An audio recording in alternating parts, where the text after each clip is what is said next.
The dust of the high desert settled on everything at the Forward Edge Simulation Center, a fine, gritty powder that worked its way into uniforms, machinery, and morale. It was a place of polished concrete floors, humming servers, and the bright, ambitious energy of youth. Into this environment of sharp angles and sharper attitudes walked Ilara Vance. She carried a single duffel bag and an air of quiet that was so profound it acted as a repellent. The young airmen and women, trainees for the military's most advanced drone programs, flowed around her like a river around stone, their chatter and laughter a current she did not join.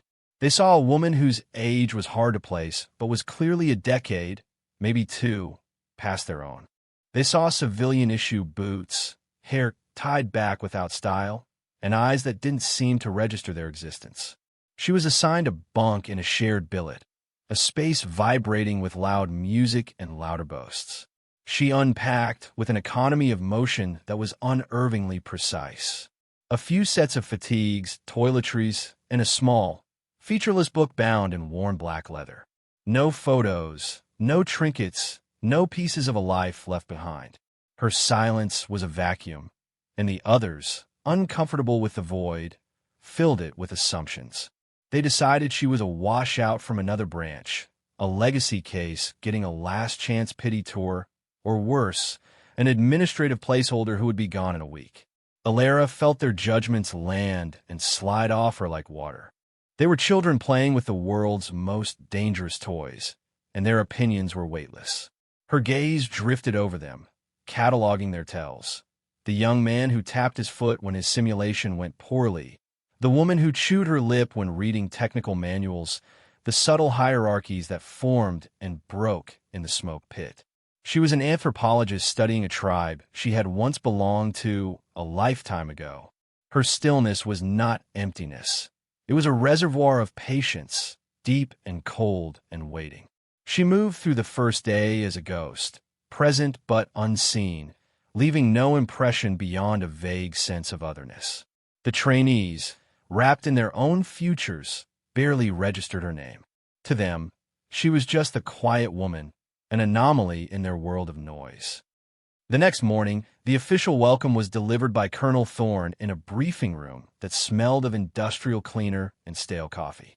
Thorne was a man carved from regulation, his posture rigid, his face a mask of institutional authority. He held a tablet, swiping through personnel files with a flick of his thumb. When he reached hers, he paused. "Vance," he said, the name sounding foreign in his mouth. Ilara Vance. He looked up, his eyes scanning the room until they landed on her. "A late transfer into the drone operator pipeline. Your file is thin." The word hung in the air, an accusation. "Says here you were on a long sabbatical. Civilian sector." He didn't say it as a question. He said it as a diagnosis. "This is a fast-paced program. The technology iterates almost weekly. These kids," he gestured to the rest of the room, "are digital natives. You sure you can keep up?" The condescension was subtle, wrapped in the guise of professional concern, but it was as sharp as a shard of glass. The younger trainees shifted in their seats, a few smirking. They saw what the colonel saw, an outsider, a problem someone else had passed along. Ilara met his gaze without flinching. Her own eyes were calm, the color of a winter sky. "I'll do my best, sir," she said. Her voice was low and even, betraying no emotion. It was a simple statement of fact, not a promise seeking approval. Thorne's lips tightened into a thin line. He wanted deference or defensiveness, something his rigid worldview could categorize. Her placid neutrality was unsettling. "See that you do," he said, dismissing her with a final, sharp glance before swiping to the next file. "We have no room for passengers here. You pull your weight, or you will be gone." He moved on, his voice booming with details about training schedules and performance metrics. Ilara's focus had already shifted. She wasn't listening to his words, but to the hum of the building's climate control, the faint, high-frequency whine of the servers in the next hall. She was mapping the facility with her senses, learning its rhythms. The colonel's dismissal was irrelevant, a static hiss in a much larger, more important broadcast she was already tuned into. She spent the next few days in observation, a silent study in motion and mechanics. In the simulator hall, she stood apart from the jostling crowd of trainees vying for the newest pods. Her attention was on the machines themselves. She watched the way the Cerberus simulators, the program's crown jewels, reacted to their operators.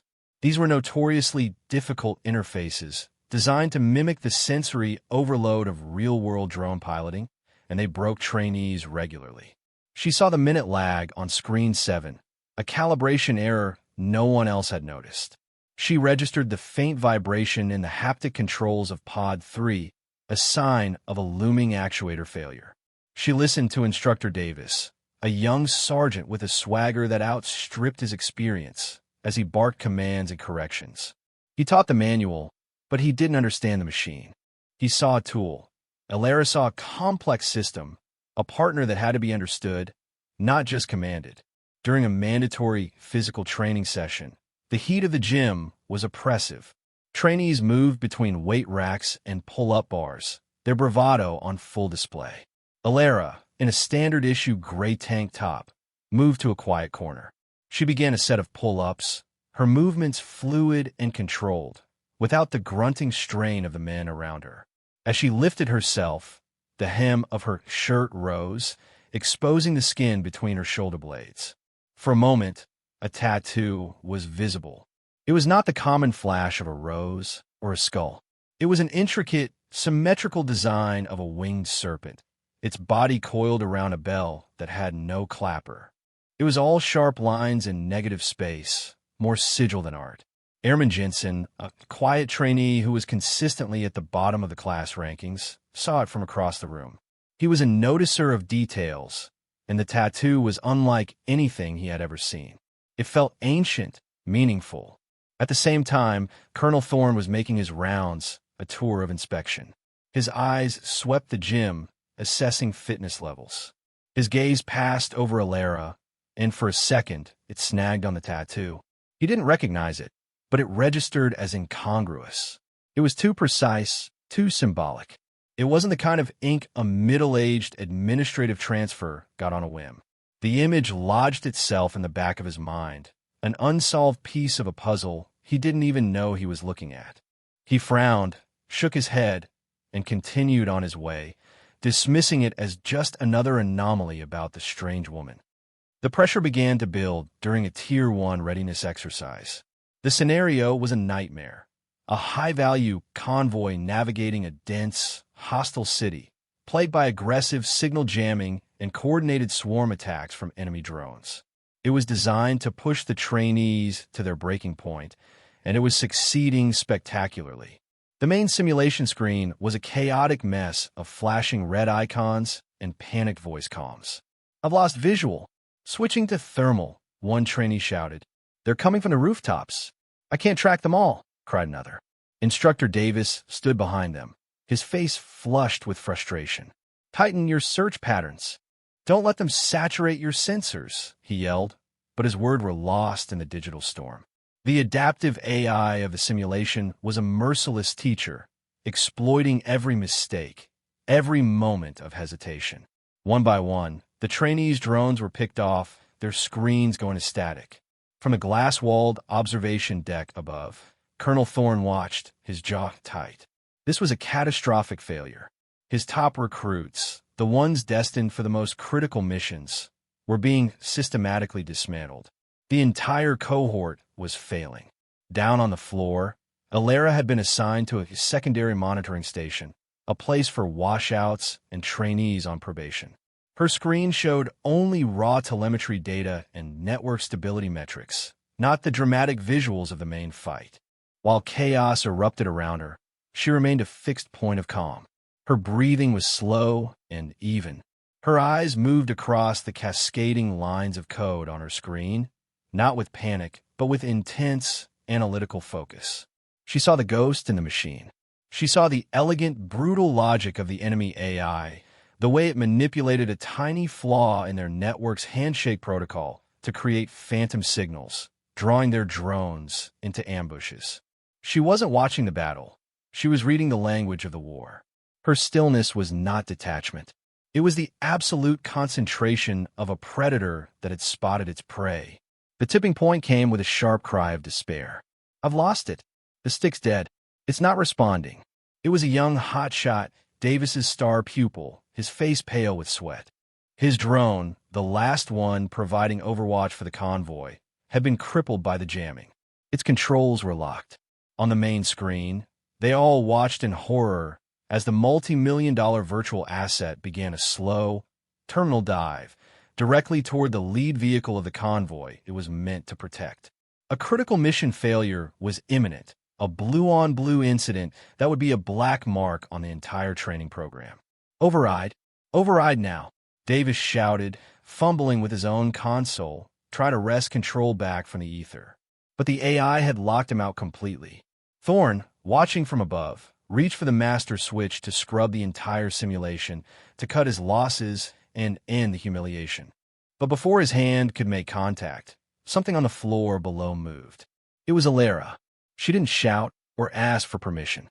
She simply rose from her forgotten station and walked to an auxiliary control panel, a dusty piece of hardware the others considered obsolete. Her fingers didn't just type. They flew across the keyboard in a blur of motion. She wasn't using the joystick or the touchscreens. She was injecting raw code directly into the system's core, using a command language that hadn't been in a technical manual for 15 years. She built a tiny, shielded data packet, wrapped it in the enemy jammer's own frequency, and shot it through a diagnostic backchannel. On the main screen, the plummeting drone froze in midair, 100 feet above the convoy. For a breathtaking second, it hung there, impossibly still.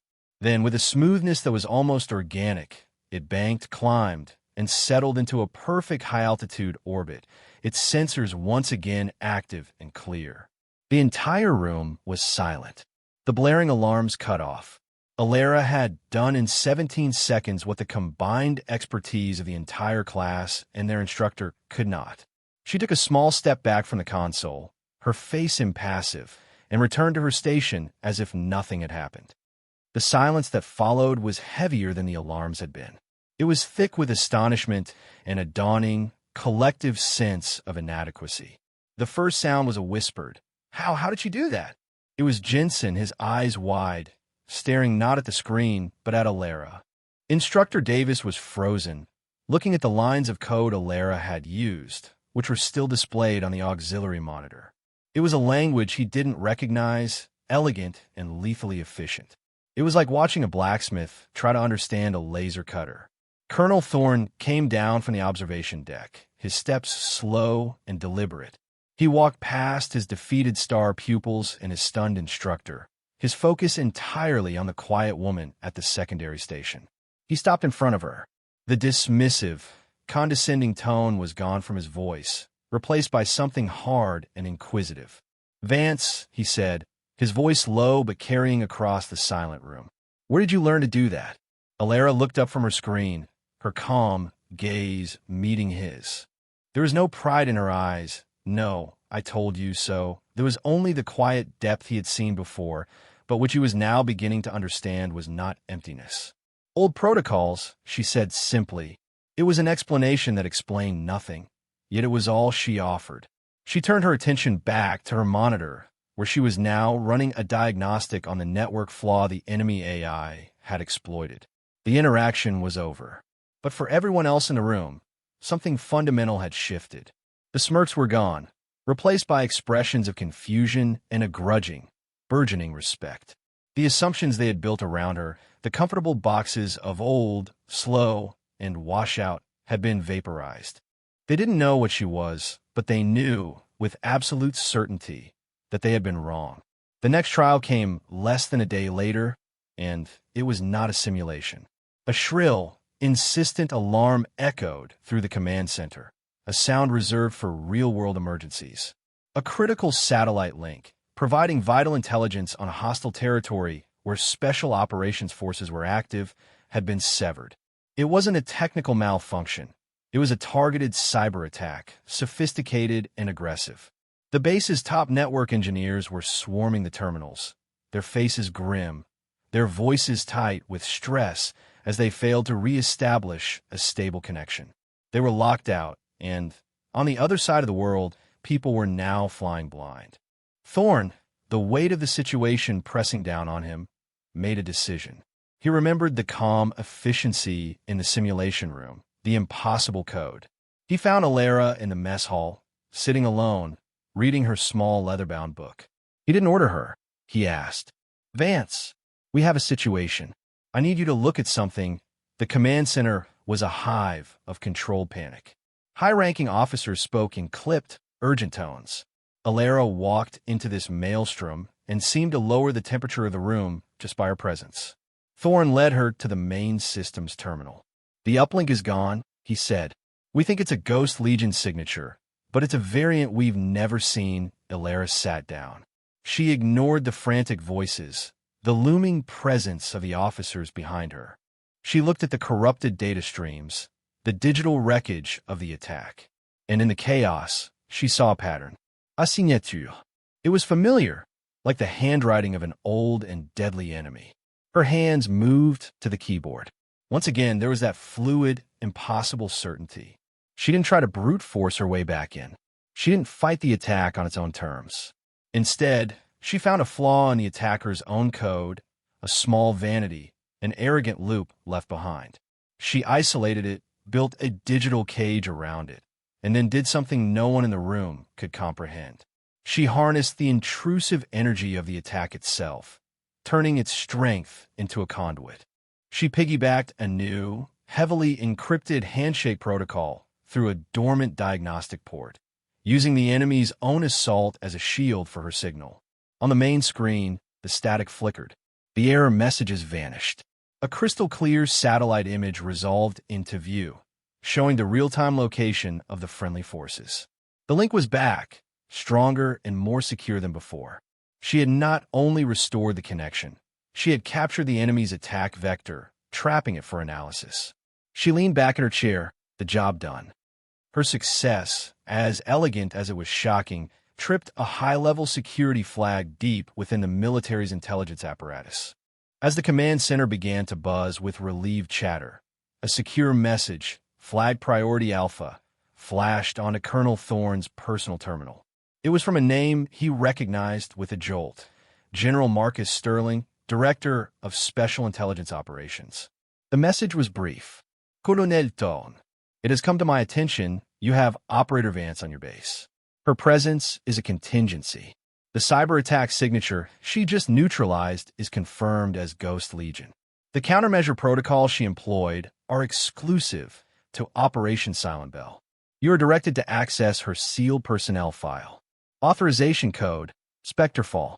Acknowledge." Thorn's hands felt cold. He keyed in the authorization code. Her file, previously a page of redactions, opened. It was still mostly black ink, but a few lines were now visible. Name, Alara Vance. Call sign, Wraith. Last assignment, Field Commander, Task Force Silent Bell, officially disbanded. Specialization, Asymmetric Electronic Warfare, Ghost Protocol Countermeasures, Direct Action. Status, Inactive Reserve, Deep Cover. The file noted she was considered the single most effective and lethal operator in the program's classified history. And below the text was a high-resolution photograph. It was of the tattoo on her back, the winged serpent coiled around the Silent Bell. The sigil of a unit that officially never existed. A unit sent into places that weren't on any map to fight enemies the world never knew it had.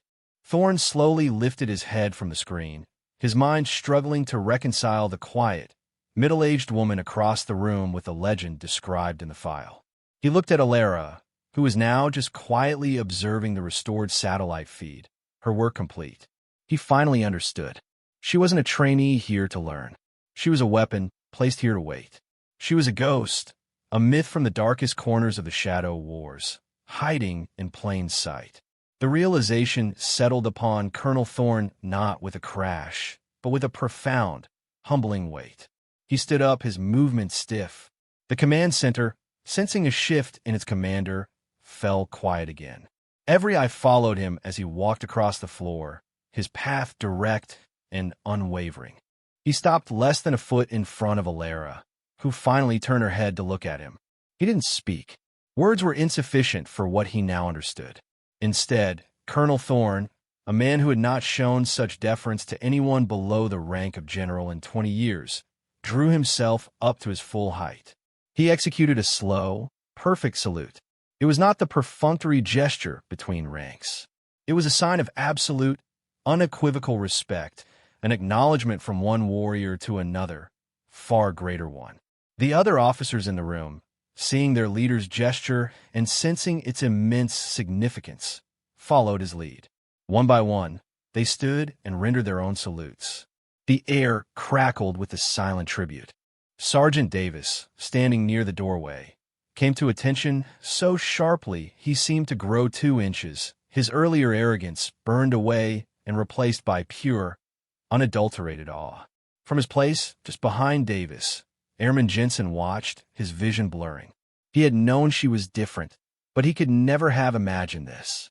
Alara looked at Thorne, her expression holding no triumph, no satisfaction. There was only a deep, quiet weariness in her eyes, the look of someone who had carried a heavy burden for a very long time. As a covert operative outside the standard chain of command, she did not return the salute. Instead, she gave a single, slow, deliberate nod. It was a gesture of acknowledgement, of acceptance. In the charged silence of the room, that simple nod was more powerful than any speech. It was the closing of a circle, the end of a lie. The ghost had been seen. Hours later, the adrenaline of the crisis had faded, leaving the base in the calm stillness of the late desert night. Alara was not in her bunk or the mess hall. She was in the simulator hall, the cavernous space now dark and silent save for the low hum of standby power. She stood before the Cerberus pod, the complex machine that had so thoroughly defeated the trainees. She rested a hand on its cool, composite shell, her fingers tracing a seam. It was a moment of silent communion, a quiet understanding between 2 finely tuned instruments designed for a purpose others could not grasp. The dim emergency lighting cast long shadows, catching the faint outline of the winged serpent through the thin fabric of her shirt. She wasn't packing her bags. The re-emergence of the Ghost Legion was not a random event. It was the signal she had been waiting for. Her placement here had never been about retraining. It had been about strategic patience, placing a queen on the board and leaving her there disguised as a pawn until the game began anew. Colonel Thorne found her there.